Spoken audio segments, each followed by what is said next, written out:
Lahat ng mga ginagawa natin, may consequences yan. Kahit yung mga decisions mo sa buhay, kung ano yung pinipili mo, o yung pinili mong decisions, meron.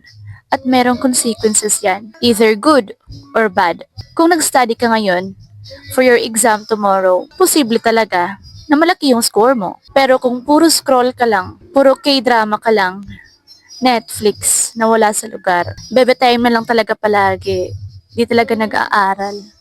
Parang wala talagang care. Eh ano ba yung magiging consequence nun? Kinabukasan, sa exam nyo, posible, mababa talaga yung score mo.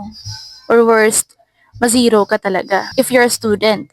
Kahit naman sa simpleng actions mo, yung pagsiskip mo ng meal, pagpupuyat mo, pagkain mo ng mga unhealthy foods, o kung ano pa, meron at merong balik yan sa katawan mo. May consequences. Lahat ng mga galaw natin, lahat ng mga kilos natin, yung mga decisions natin, yung lifestyle natin, lahat yun may balik, may result, may consequence. So better na maging wise tayo sa pagpili ng mga decisions.